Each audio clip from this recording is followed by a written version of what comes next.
Alright, who's ready to learn about the Cold War and Eisenhower today? I hope you are, because I'm ready to teach it. So, for today's class, you guys will be able to comprehend what Cold War policies President Eisenhower had during the Cold War, and students will be able to understand why tensions became so high and what caused the height of the Cold War issues. Alright, great. So for our note structure today, we're going to be covering people, ideas, and events. Or in other words, pie.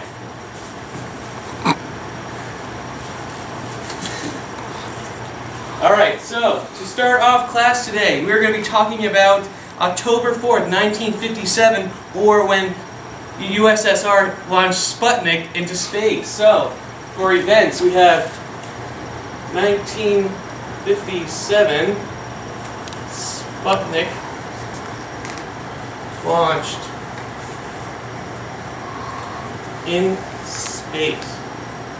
This was a Soviet satellite that was launched for purposes of space studies, and it created this sense of fear by the United States that they felt they were falling behind the Soviet Union at the time, and a lot of tensions were created because no one knew what this satellite was or if the Soviet Union was looking to launch nuclear weapons, so it kind of created a tough time in America.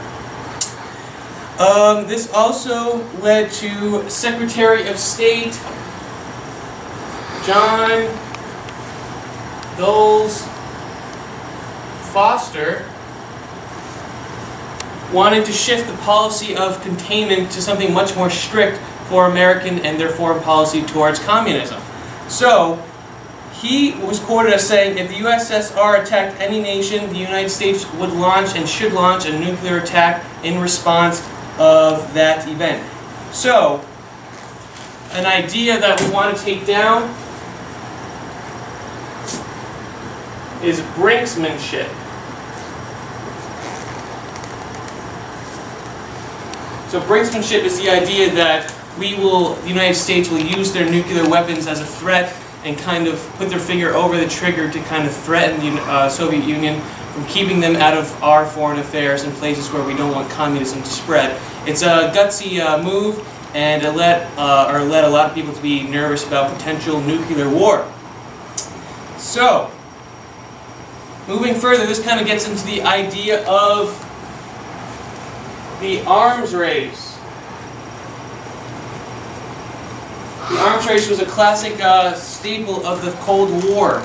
The United States and Soviet Union stockpiled as many nuclear weapons as they could fit in their budget, and they also came up with other weapons such as the hydrogen bomb, intermediate range ballistic missiles that could fire up to 1,500 miles, and intercontinental ballistic missiles which could range thousands of miles.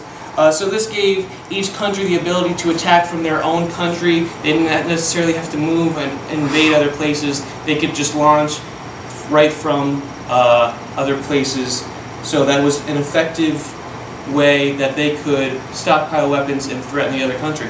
So as a result of this, many schools started creating these duck and cover videos to kind of warn against potential nuclear attack. So what you might find one class doing one day in the 1950s was getting under their desk and saying, duck and cover.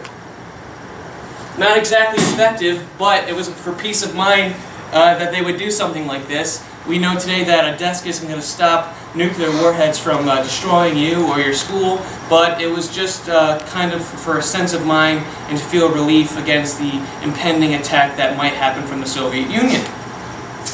Alright, moving on. In response to Sputnik being launched by the Soviet Union, we have the creation of NASA. Alright, so NASA was created in 1958 and was funded by the federal government. NASA stands for National Aeronautics Space Administration, and this led to the satellite Explorer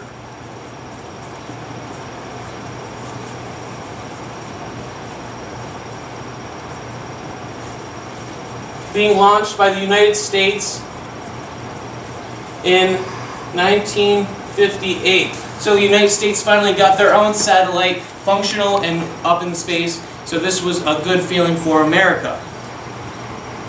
Great. So, moving on towards a little more foreign issues. At this time, Great Britain previously had been in control of the Suez Canal in Egypt.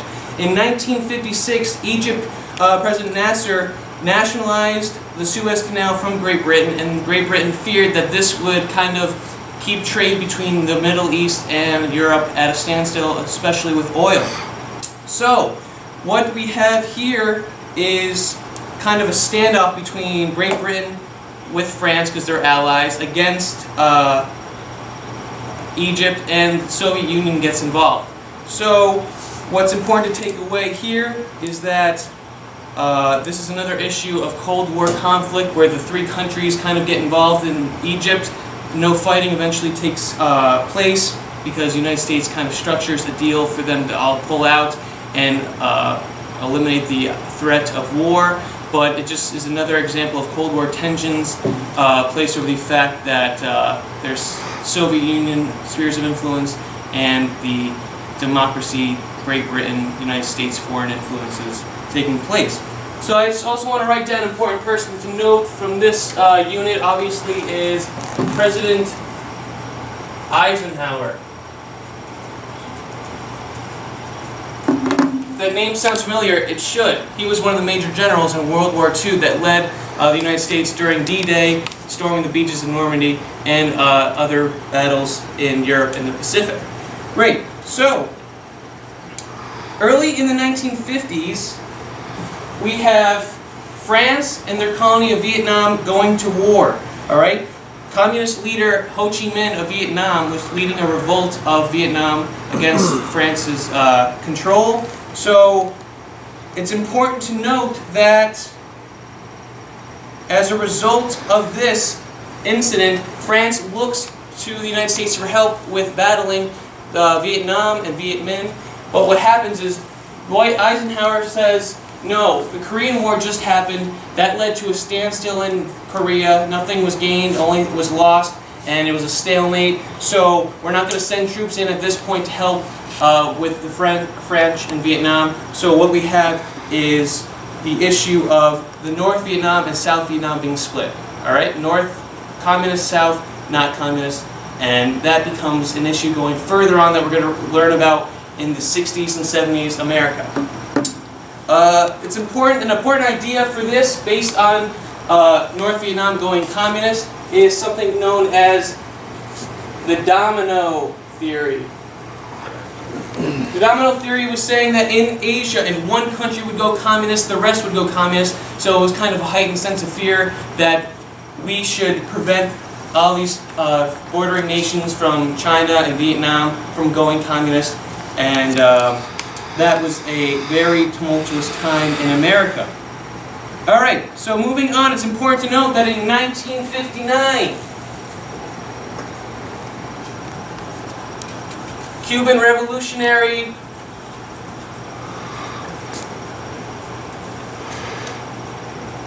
Fidel Castro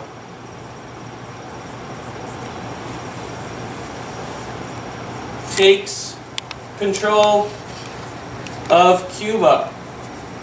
He wrangled control over from former dictator Batista, and in the beginning, when the United States wasn't really sure of what Castro's policies would be, they wanted to befriend Castro and be, allies. Soon enough, they realized that Castro wanted to align himself with the Soviet Union, and tensions with Cuba would only go down south to what we see today, with the United States still trying to work on their tensions with Cuba and current leader Raul Castro. All right, one important thing to note, in 1953,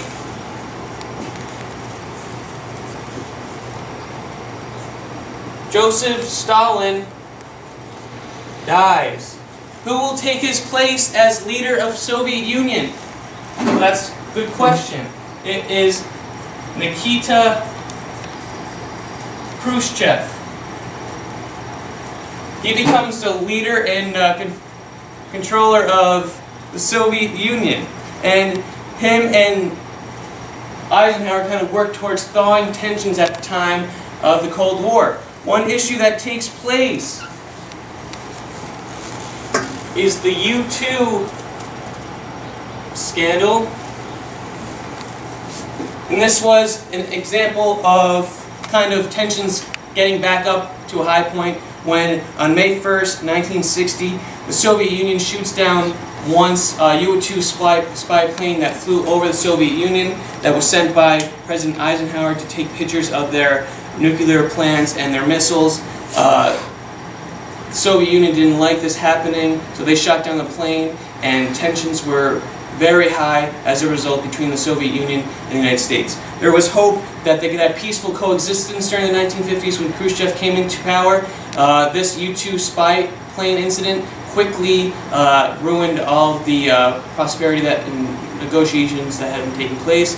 So as we leave this lesson, we understand that tensions are at an all-time high. It's 1960. President Eisenhower is about to leave office, and the United States is kind of in flux with what's going on. This was today's lesson. I hope you enjoyed. Take good notes, and we'll see you tomorrow.